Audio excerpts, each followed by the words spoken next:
Subject हम लोग start करने वाले हैं इंजीनियरिंग मैकेनिक्स।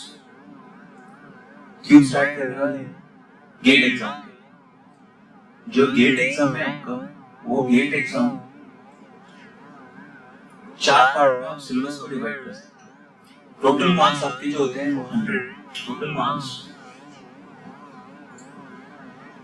ये 100 मार्क्स में से जो सिलेबस गेट ने बना के रखा हुआ है specially for mechanical, that is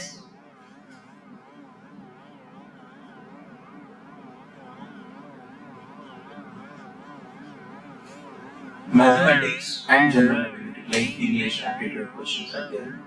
So that on average can be considered having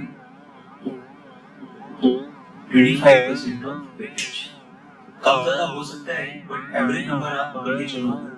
पूरा मैथमेटिक्स का पार्ट है आपका, और एप्टीट्यूड का पार्ट है आपका, और थोड़ा सा इंग्लिश का, तो वो मिला के आपको कुछ 25% के आसपास रहेगा। दूसरा जो पार्ट आपका आता है, that part is second section. This was first section. Now second section is actually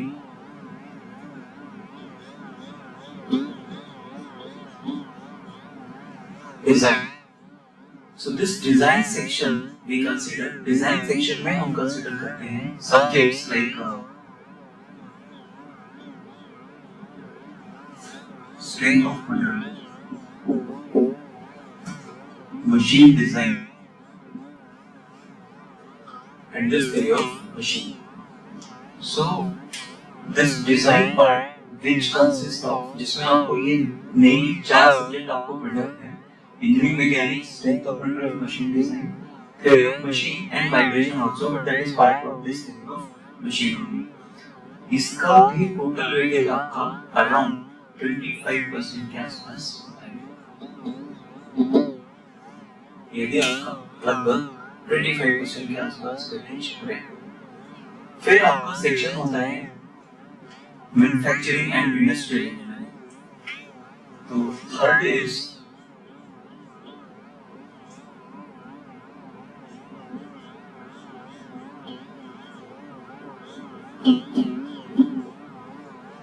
manufacturing and industrial engineering. Manufacturing and industrial engineering varies growing actually. This also consists of around 25%. And last is that thermal and fluid sciences. So that thermal and fluid sciences fourth section.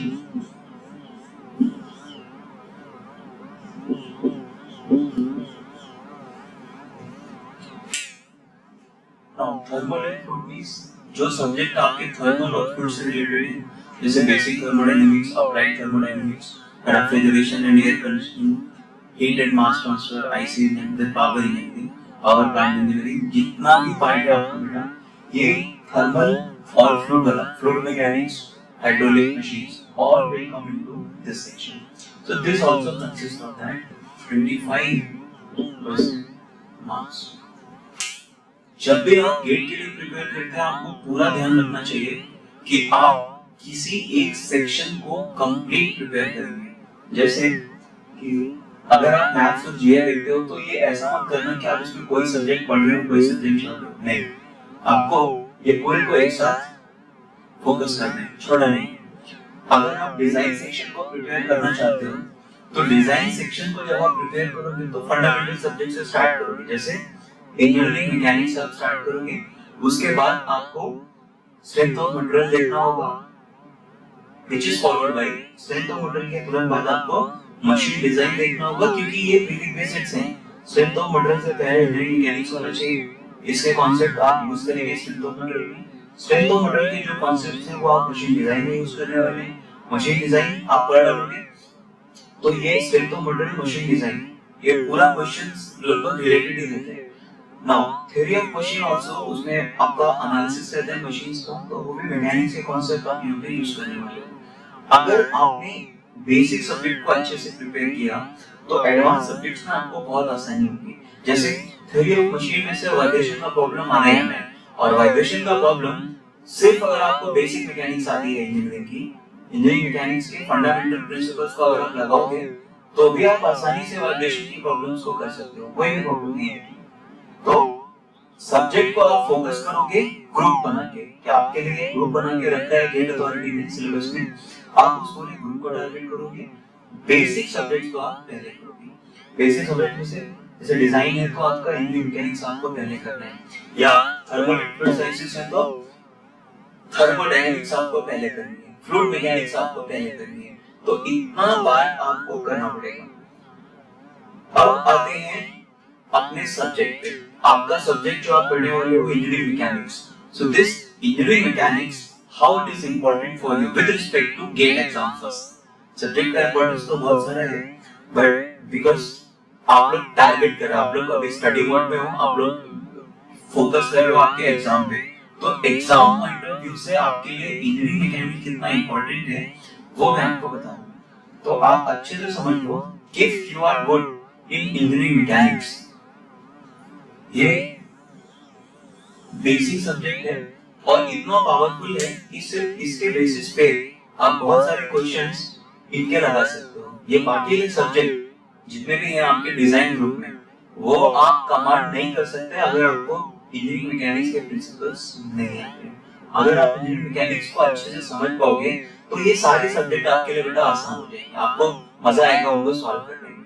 अगर अब जैसे होता क्या है, बच्चों को पता ही नहीं होता कि जो आपका न्यूटन सेकंड लॉ है उसको किस तरह से एक्ट कराना है, वो किस तरह से काम करेगा, या बच्चों को पता नहीं होता कि मास मोमेंट ऑफ इनर्शिया वो अलग अलग ऑब्जेक्ट्स के लिए क्या होता है। बच्चों को पता नहीं होता कि आपका एरिया मोमेंट ऑफ इनर्शिया वो अलग अलग ऑब्जेक्ट्स के लिए क्या होता है, उसकी वजह से वो सफर करते हैं यहाँ कई जगह। तो ये सारी चीजें आपको यहाँ पे देखना होता है।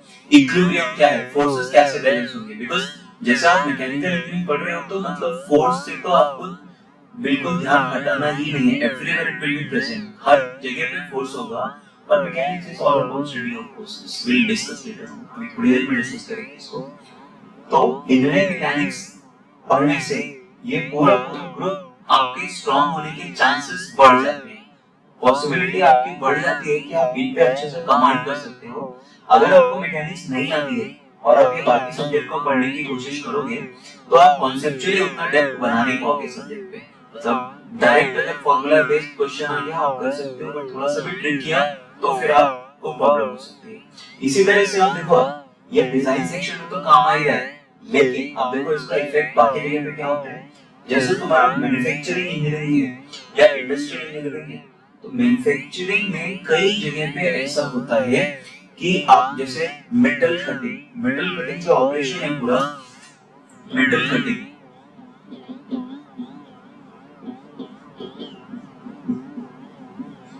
ये मेटल कटिंग पूरा का पूरा मैकेनिक्स का एप्लीकेशन है। मैकेनिक्स अगर आपको अच्छे से आती है तो मेटल कटिंग के लिए सारे जो फॉर्मूले वगैरह डिराइव करते हैं बहुत आसानी से आप कर सकते हो, कोई प्रॉब्लम नहीं होगी। इसी तरह से जो मर्चेंट सर्कल डायग्राम होते हैं, ये मर्चेंट सर्कल डायग्राम भी मैथमेटिक्स जो है पूरी वो इंजीनियरिंग मैकेनिक्स के एप्लीकेशन पे रहती है। तो ये हेल्प करेगा आपको इनडायरेक्टली बाकी सब्जेक्ट्स में भी। जैसे मैन्युफैक्चरिंग का एग्जांपल दिया मैंने आपको, इसी तरह से वो जो ऊपर आपको थर्मल और फ्लूइड साइंसेस फ्लूइड मैकेनिक्स दिख रहा है वो, तो फ्लूइड मैकेनिक्स एक्चुअली जो मैकेनिक्स के प्रिंसिपल्स आप सीखोगे वो फ्लूइड्स के लिए भी एप्लीकेबल है, सॉलिड के लिए भी एप्लीकेबल है। तो solid mechanics fluid mechanics ultimately principle of mechanics ही है जो आपको देखना होगा।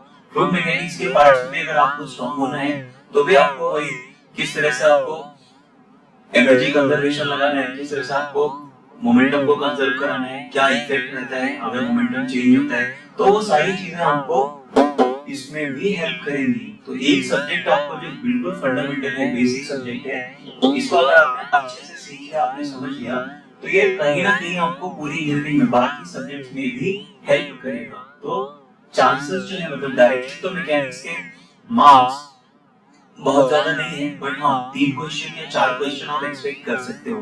तो वो कितना भी 4, 5, 6 कितने भी मार्क्स का दे सकता है।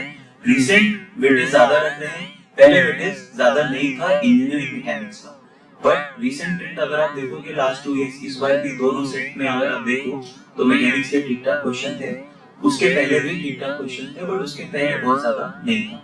तो आप अच्छे से समझ लीजिए कि मैकेनिक्स आपको इनडायरेक्टली बाकी सब्जेक्ट में भी हेल्प करने वाला है और ये फंडामेंटल सब्जेक्ट्स है, राइट? तो मुझे लगता है कि आप इसको थोड़ा सा नोट कर लो जल्दी से, फिर हम लोग आगे बढ़ते हैं। ओके, फटाफट नोट कर लो।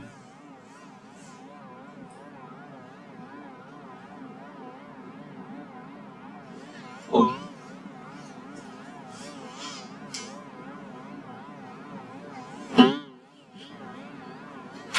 now we start with this mechanics.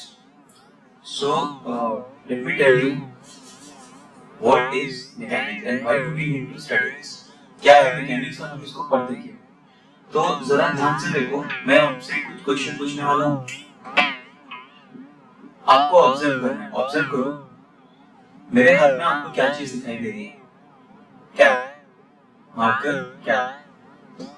ये मार्कर था, मार्कर का कैप मैंने लिया, ठीक है? अब उसको और ध्यान से देखो, ये कैप में क्या करने वाला हूँ? ध्यान से देखना, ये कैप यहाँ पे है मेरे हाथ पे, और मैं जो भी करने वाला हूँ आपको ऑब्जर्व करना है, मैं उससे क्वेश्चन पूछूंगा। ये तो आप बताओ मुझे कि क्या हुआ, आपने ऑब्जर्व क्या किया? ये जो कैप थी, ये कैप गिर गई, जस्ट वन, ये कैप आपकी गिरी, राइट?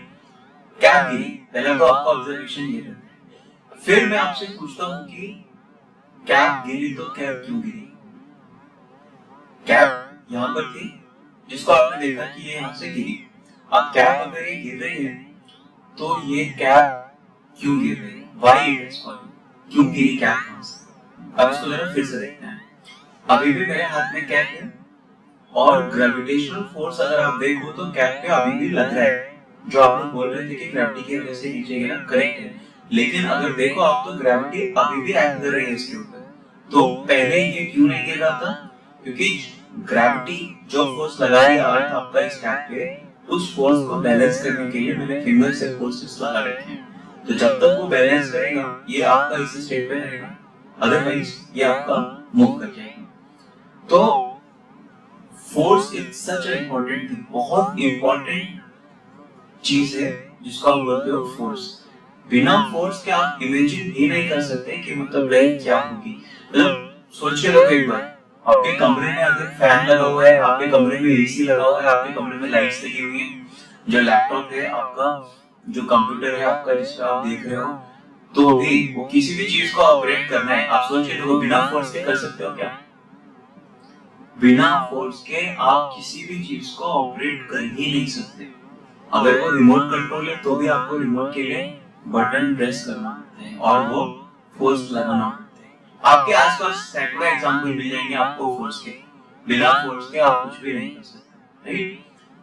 तो mechanics is all about studying forces, the effect of forces.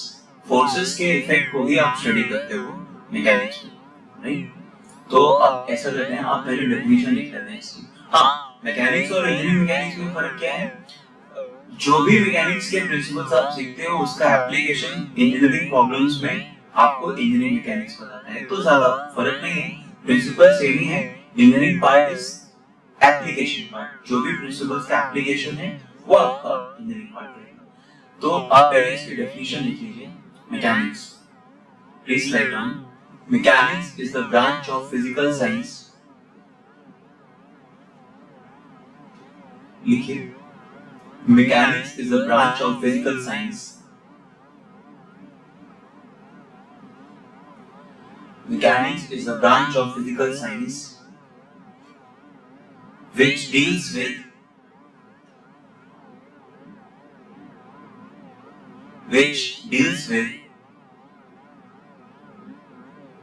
the study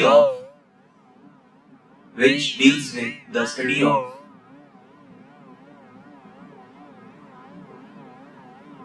effect of forces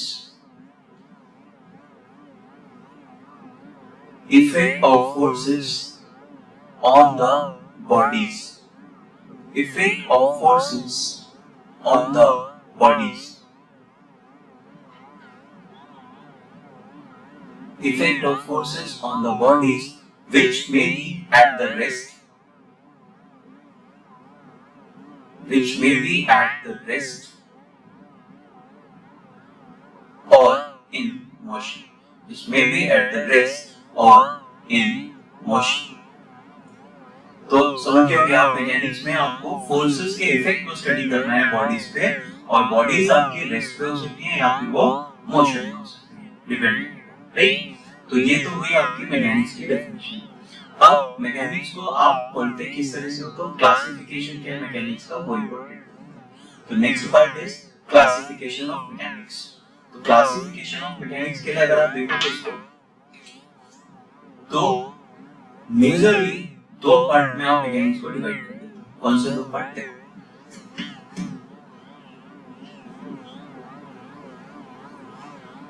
तो जो पहला क्लासिफिकेशन है वो solid mechanics and fluid mechanics.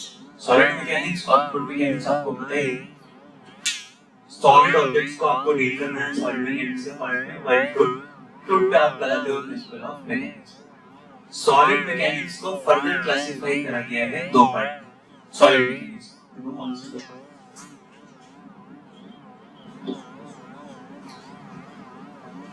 ये दो पार्ट हैं आपके, रिजिड बॉडी मैकेनिक्स और डिफॉर्मेबल बॉडी मैकेनिक्स। तो आप सभी को पता है what is a rigid body. Rigid body जो होती है वो कौन सी बॉडी होती है? रिजिड बॉडी,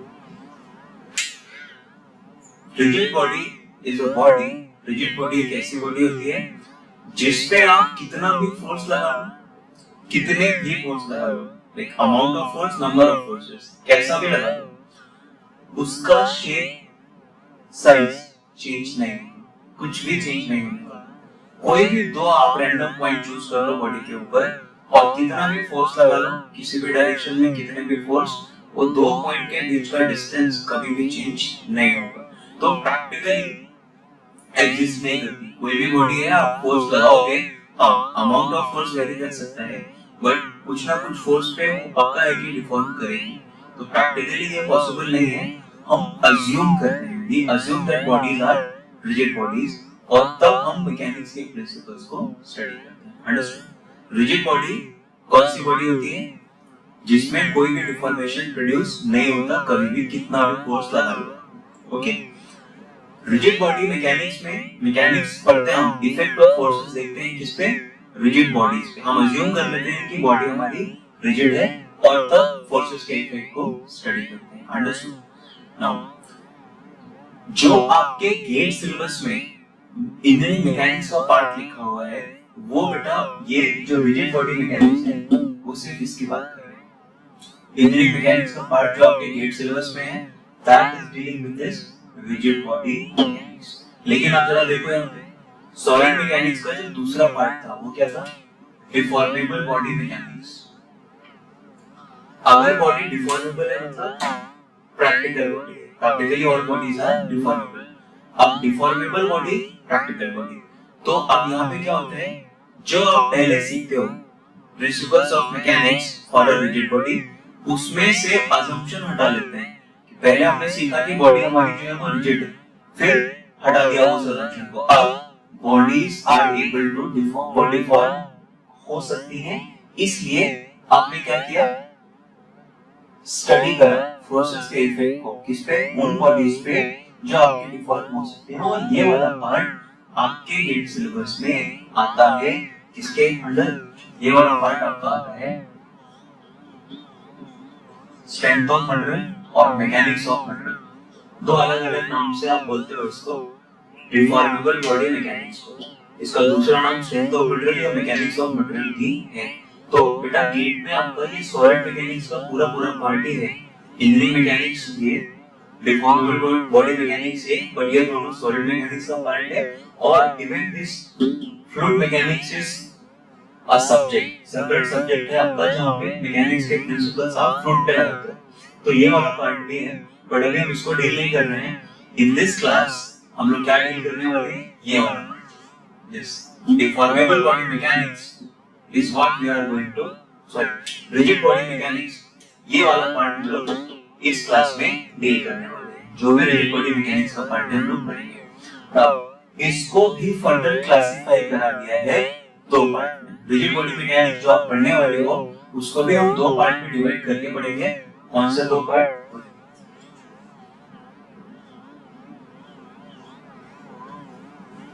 स्टैटिक्स और डायनेमिक्स।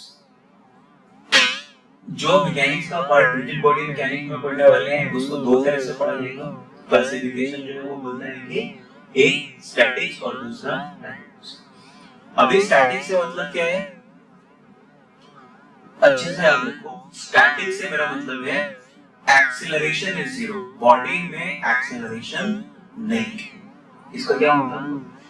स्टैटिक्स का मतलब एक्सीलरेशन जीरो, डायनेमिक्स का मतलब एक्सीलरेशन नॉन जीरो। नॉर्मली ये चीज आपको दिमाग में रखनी है। अब इसका मतलब क्या है? एक्सीलरेशन आप सभी को पता है और हम लोग इसको देखेंगे बाद में। बट अभी के हिसाब से अगर बॉडी एक्सेलरेट नहीं कर रही है तो इसके दो कारण हो सकते हैं।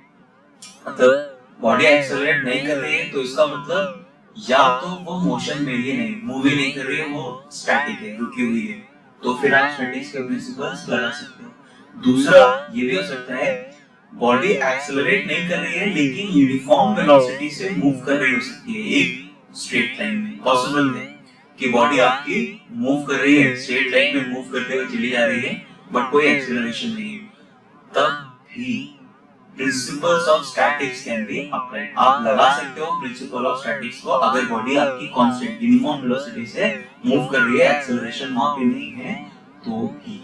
याद रखिएगा अच्छे से। अच्छा, अब अगर बॉडी आपकी एक्सेलरेट कर रही है, अगर बॉडी एक्सेलरेट कर रही है तब तो पक्का है कि हम जीरो चले जाएंगे। कहां पे? डायनेमिक्स में। और अच्छे से याद रखो कि कई सारे रेफरेंस बुक जो है स्टैंडर्ड रेफरेंस बुक, वहां पे वो स्टैटिक्स को एक स्पेशल केस की तरह से देखता है। वो सीधा डायनेमिक्स बोलेंगे जहां पे एक्सेलरेशन आपका जीरो है, तो स्टैटिक्स को वो एक डायनेमिक्स का ही स्पेशल केस बना के बोल देते हैं। तो चलेगा, कोई प्रॉब्लम नहीं उससे, हो सकता है। अब ये डायनेमिक्स का है, यहाँ पर हमें मोशन को डील करना है। तो डायनेमिक्स में दो तरह से आपको फिर से पढ़ना है इसको। जो क्लासिफिकेशन है डायनेमिक्स को दो तरह से करा जा सकता है। वो क्या? वो ये कि काइनेमेटिक्स एंड काइनेटिक्स। तो ये दो तरह से आप डायनेमिक्स को पढ़ सकते हो। तो काइनेमेटिक्स और काइनेमेटिक्स में डिफरेंस क्या है? Kinematics, this is actually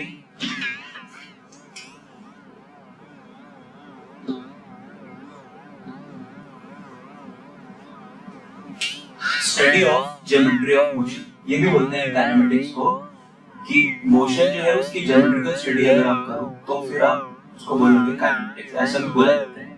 but kinematics is basically study of motion जहां पे आप मोशन के कॉज को कंसीडर नहीं करोगे। मोशन का कॉज मतलब मोशन अगर हो रहा है तो पक्का है कि कुछ ना कुछ फोर्स आपने लगा रखा होगा, कुछ ना कुछ मोमेंट आपने लगा रखा होगा जिसकी वजह से मोशन हो रहा है।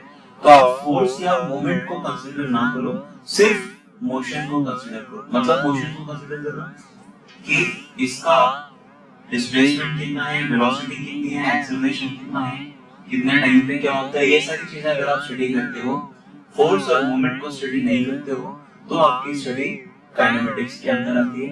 अभी काइनेटिक्स में क्या होगा? मोशन तो आप स्टडी कर ही रहे हो, उसके साथ साथ कॉज ऑफ द मोशन वो भी आप स्टडी कर रहे हो, तो आप बोलोगे कि वो आपकी काइनेटिक्स है। तो काइनेटिक्स के अंदर आप जो पढ़ने वाले हो वो डिस्प्लेसमेंट, वेलोसिटी, एक्सेलरेशन, टाइम, ये तो रहेगा ही रहेगा। इसके साथ साथ फोर्स और मोमेंट, इनको भी कंसीडर करते हैं, तो आपकी स्टडी हो जाती है काइनेटिक्स। इसको फर्दर क्लासिफाई किया जा सकता है केसेस बना के कि जैसे कांस्टेंट एक्सेलरेशन या वेरिएबल एक्सेलरेशन, बट उसकी जरूरत नहीं है। आपके सिलेबस पॉइंट ऑफ व्यू से इतना सफिशिएंट है। उन केसेस को हम लोग डिटेल में देखेंगे बाद में।